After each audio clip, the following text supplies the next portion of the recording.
I'm Neil Gaiman.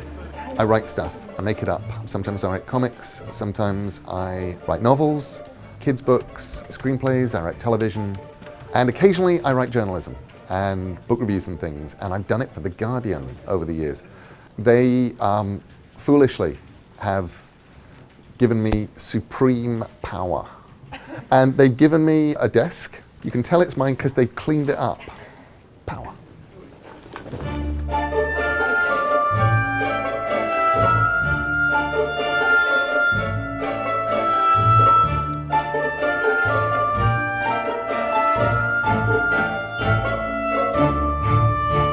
Okay, so we've got Damien on Weird London.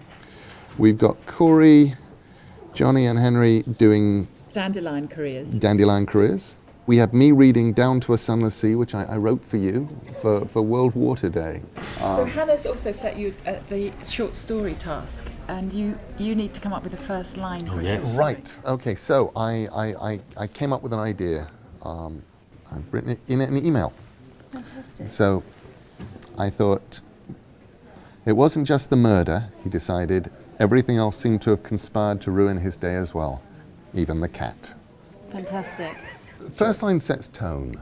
I've always admired writers who could grab you by the throat with the first line and drag you into the story.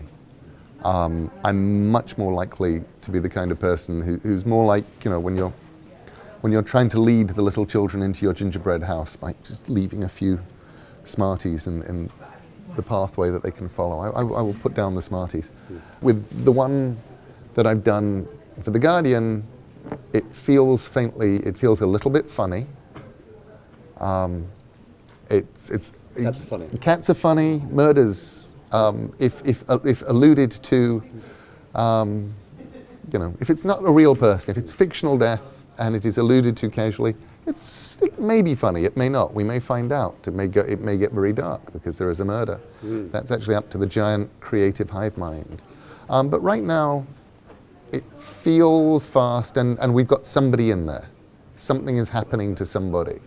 So you've just now spread your word via the medium of Twitter, and next we're going to closet you in a studio to pick your brains about prose style.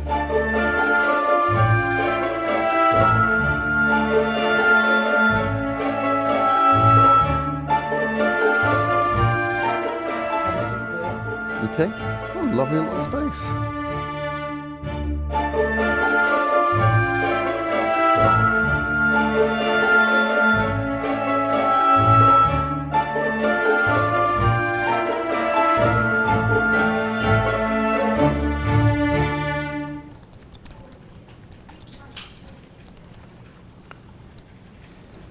The science fiction community seems to be dominated by men and machines. I know you'll say there's a lot of women writing books, but you need women to read your books too. How can you make your books appealing to the other half of society?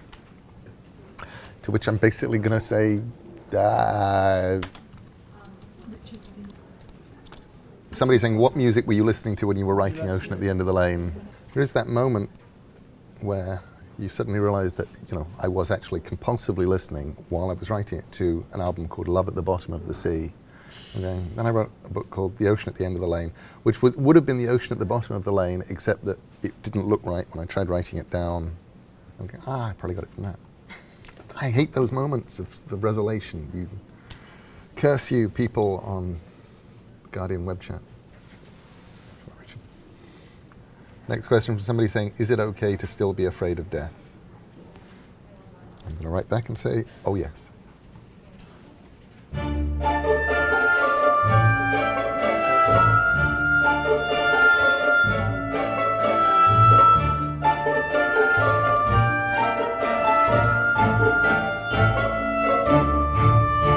Promised the beginning of a story, and people are just writing, and I kind of love that. The cat with its accusing eyes and stares, the cat that sat on his chest, its claws that always slightly dug in but seeming now to be going in deeper than ever. There's some lovely lines here.